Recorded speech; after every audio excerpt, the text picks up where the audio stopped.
Klik dulu tombol subscribe, jangan lupa nyalakan loncengnya supaya gak ketinggalan updatean selanjutnya.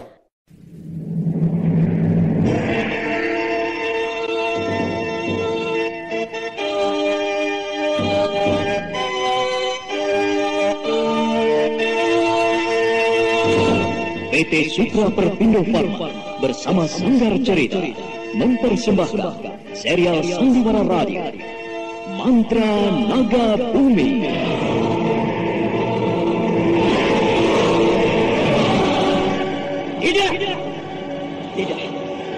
Tidak mungkin, Nindas. Kau tidak mungkin. Kenapa semuanya bisa jadi begini? Tidak.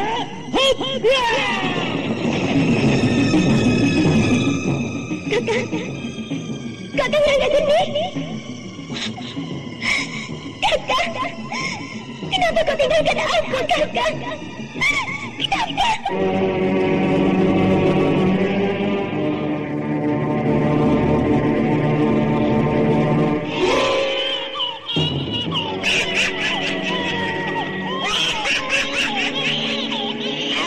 Ini adalah bayi yang kedua yang kudapatkan. Tinggal satu lagi. Dan setelah itu semuanya akan berakhir. Aku akan sempurna. Dan itu berarti kematian bagi kalian semua orang-orang berjika. Darah-darah kalian akan kupersembahkan untuk Dewa Kegelapan. Kalian akan kuhancurkan. Kuhancurkan.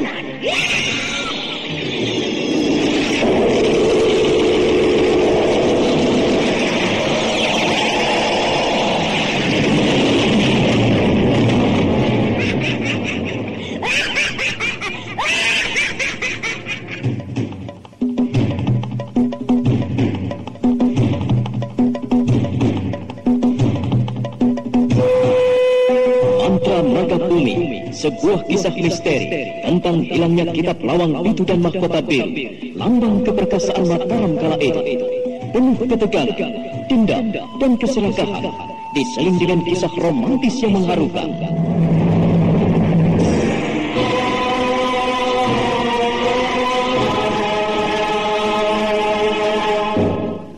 Mantra Naga Bumi, ide cerita, Totot Prambanan, naskah disusun dan ditulis oleh Chandra Argadinata, teknik dan montase Novin Nur, ilustrasi musik Frans Harius, dengan sutradara Dian Pertiwi.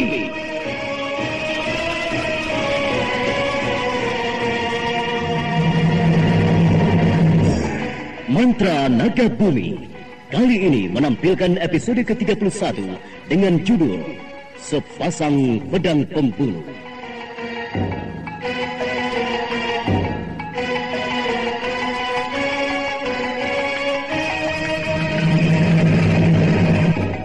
Dalam seri yang ke-8 ini didukung oleh para pelaku Lucy CH sebagai Seranti, Sunaryo sebagai Bentang, Bu Nergis Muryono sebagai Cukala, Rorong sebagai pelayan, Wahyu Chandra sebagai petani, dan Musri Nurdin pengantar cerita. Kemudian Seranti, Cukala dan Bentang meninggalkan rumah perjudian itu. Mereka menuju pinggiran kali-kali. Lalu setelah mendapat kuda tunggal, melesat ke arah barat mengejar Wikala. Kuda dilecut keras sekali, hingga melesat bagaikan anak panah lepas dari busurnya. Mereka saling berpacu, membuat kepulan tebu dari kuda seperti kesetanan. Kemudian setelah tengah hari, mereka mengasuh di pinggiran sana.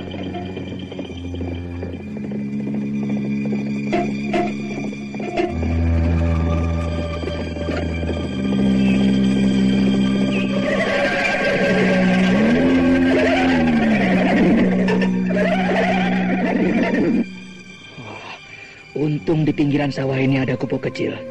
Dapat dibuat mengasuh dan berteduh. Capek sekali. Setelah seharian berpacu, punggungku terasa pegal-pegal. Baru segini saja kau merasa pegal-pegal. Aku yang terus-terusan memegang kayu penyangga lubang jebakan itu masih kuat, tidak terasa sakit. Dasar kau pemalas saja. Jangan ribut. Lihat, ada orang melewati tempat ini. Kebetulan sekali. Kita tanyakan saja sama orang itu.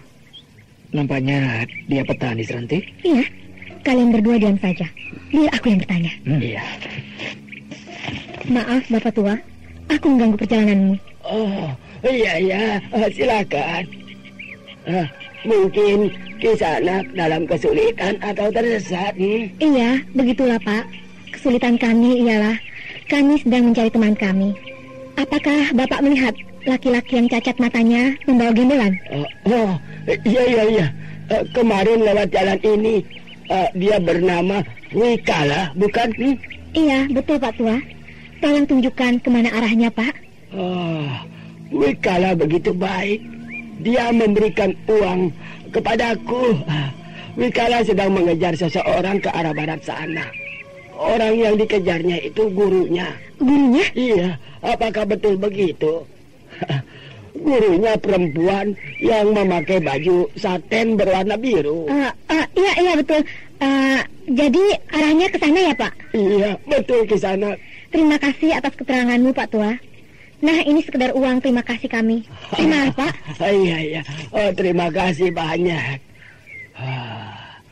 Kalau setiap hari ada orang bertanya seperti ini, lama-lama aku malas pergi ke sawah. Kepeng yang diberikan cukup untuk 1 minggu. Aneh-aneh saja kelakuan orang.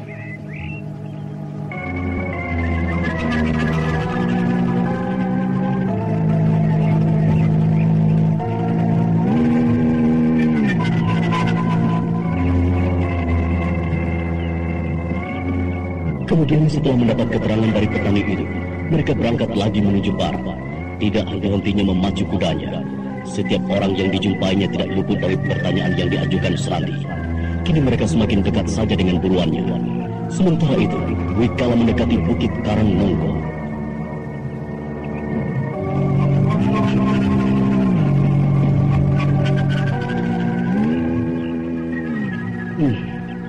Di sebelah sana itu ada rumah makan dan banyak kuda mangkal.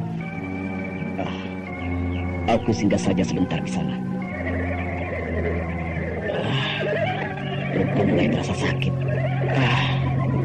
Aku lapar. Hampir 1 hari belum terisi. Aku pesan minuman ringan dan makanan saja.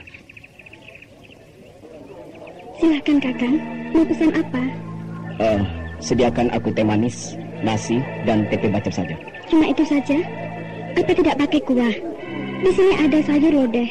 Ya, boleh. Sayur lodeh pun tidak apa-apa. Silahkan Kakang. Ya, terima kasih.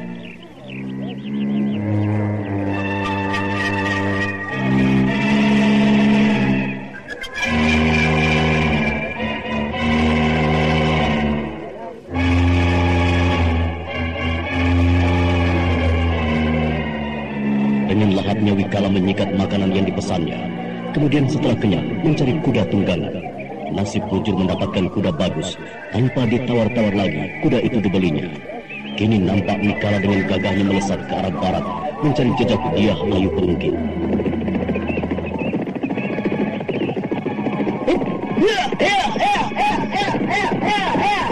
Ayo kuda, cepat lari.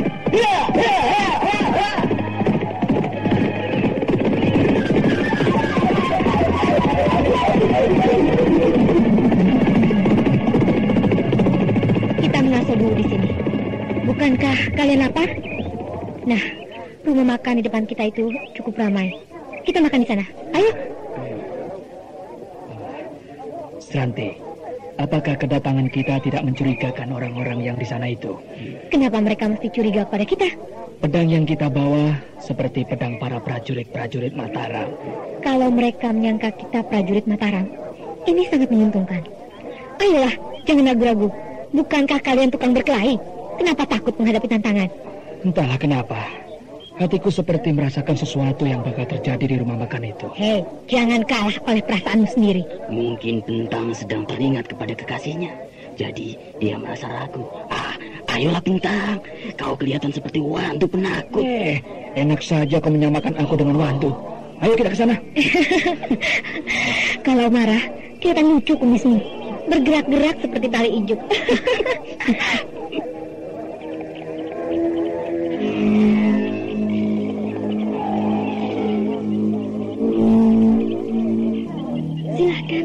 Silakan tuan-tuan dan nona. Silakan duduk sebelah sana. Masih ada tempat kosong. Iya. Aku seperti pernah mengenal pelayan di depanku ini. Di mana ya? Aku ingat-ingat lupa. Ataukah perempuan ini pernah bersamaku ketika di Bukit Cemara itu? Tapi tidak mungkin. Dia masih hidup dan ada di sini. Sedangkan jaraknya dari Bukit Cemara jauh sekali. Aneh. Kenapa aku selalu berdebar-debar? Hei, Bentang. Kenapa kau ini? Ayo kita duduk di sana. Iya, ya.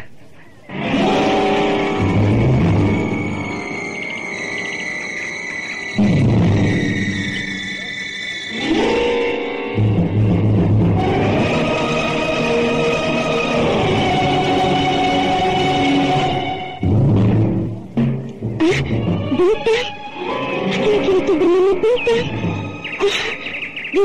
Dia ada di sini. Oh, Jahanam.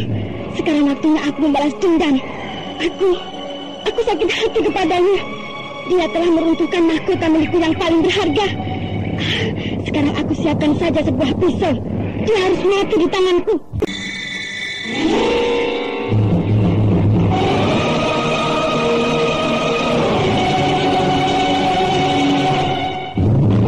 Pelayan rumah makan itu berbalik ke meja dagangannya, kemudian menyelinapkan sebuah pisau di pinggangnya. Seranti dan Cukala sudah duduk di bangku panjang, sementara Bentang berdiri seperti orang yang kebingungan.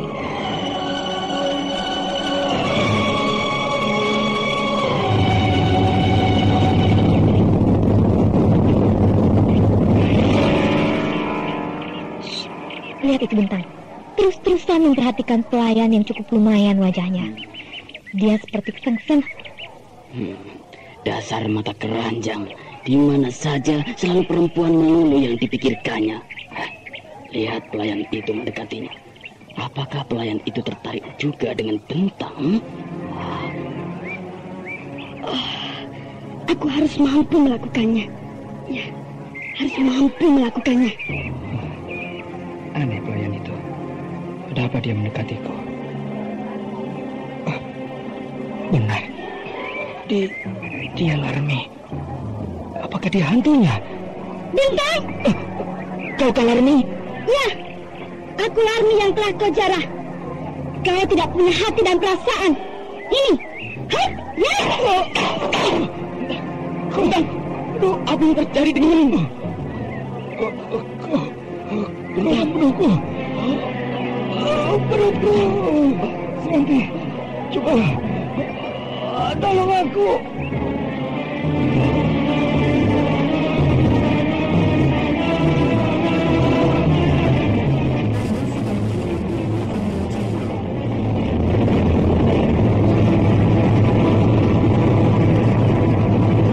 Rumah makan itu seketika menjadi geger karena tiba-tiba saja Bentang memegangi perutnya yang bersimbah darah. Pisau kecil semacam gelati menancap tepat di pusarnya. Gerakan pelayan yang bernama Larmi begitu cepat. Bentang tidak sempat mengelak karena tidak menduga Larmi akan menyerangnya. Aku sekarang puas. Dendamku terbalas sudah. Dia seharusnya patut dihukum. Sekarang aku pun bersedia ditangkap. Ayo, tangkaplah aku. Aku telah menjadi pembunuh. Hei, perempuan rendah. Kenapa kau menyerang anak buahku? Kau lancang, kau pun harus seperti dia. Ini kau rasakan. Tunggu. Jangan lakukan itu, Seranti. Dia tidak bersalah. Akulah yang bersalah. Dia pantas menaruh dendam kepadaku. Aku yang bersalah. Jangan sakiti hatinya. Sebaiknya kau bawa pergi saja aku dari tempat ini. Bawa kemana saja, Seranti. Biarkan dia puas dengan perbuatannya yang baru saja dia lakukan kepadaku. Berarti aku dan dia sudah impas. Sakit. Tidak, sebelum kau mampus, hutang itu belum impas. Larmi, jika kau mau membunuhku, ayo, benamkanlah pisau yang menancap di perutku ini. Benamkanlah, ayo. Sakit. Ya Allah.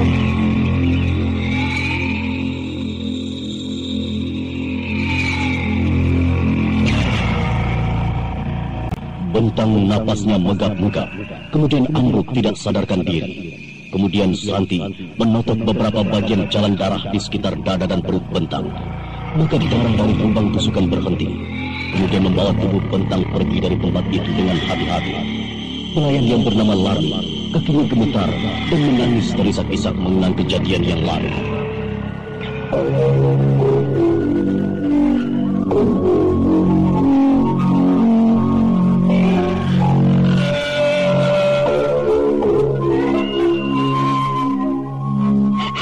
Lepaskan aku, Kakang Bentang.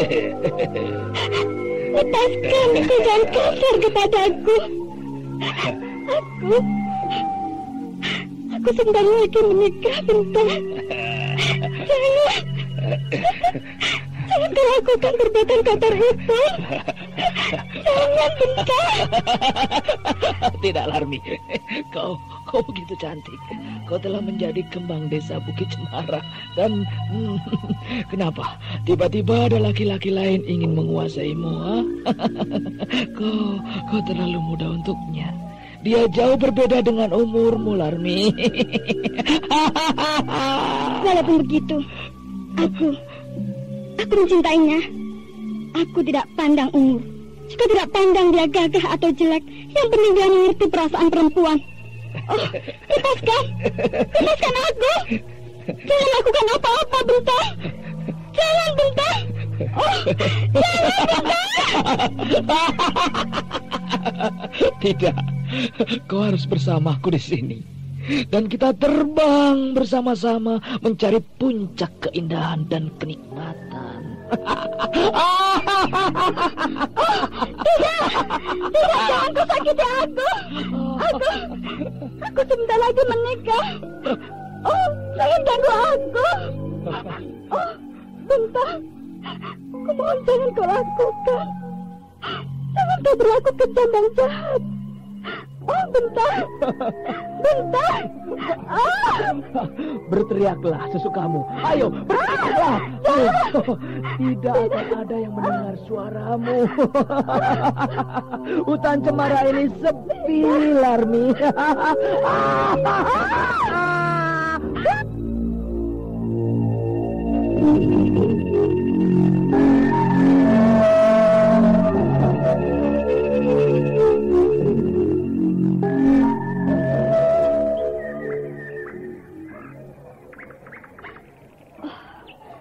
Seharusnya dia mati di tanganku.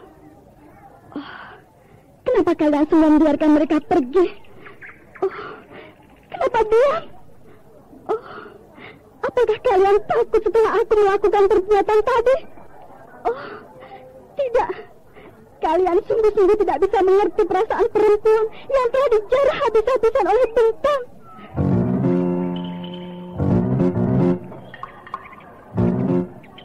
Tidak satupun dari laki-laki yang masih ada di rumah itu menjawab. Membuat pelayan yang bernama Larmi menangis sejadi-jadinya, menyesali masa lalunya yang penuh kepahitan. Sementara itu, Seranti membawa Bentang ke sebuah bangunan yang berbentuk sebuah candi. Kemudian menyuruh Cukala untuk membaringkan di lantai candi. Cukala, masih ada harapan hidup. Aku akan mencoba untuk mencabut pisau yang menancap di perutnya. Aku akan mencobanya. Mudah-mudahan tidak ada goresan yang lain setelah aku mencabut pisau ini. Iya, Seranti, lakukanlah. Aku akan membantumu menahan darahnya supaya tidak terlalu banyak keluar. Nah, sekarang aku akan memulainya. Pegang tangannya, hati-hati, supaya tidak bergerak mendadak kalau tiba-tiba saja sadar dari pingsannya. Iya, baiklah Seranti. Sekarang aku akan mulai. Hati-hati sekali, Seranti mencabut pisau yang terbenam di perut Bentang. Kemudian darah yang mengalir dari perutnya ditutup dengan bubuk kopi, lalu dibalut dengan sobekan kain.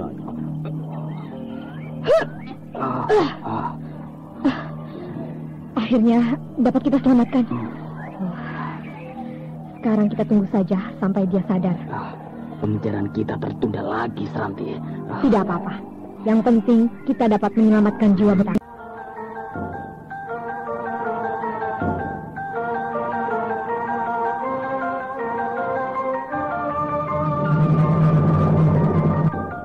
Nah, saudara pendengar, bagaimana kelanjutan kisah ini? Untuk mengetahuinya, ikuti terus serial Mantra Naga Bumi ini pada seri berikutnya. Sampai jumpa.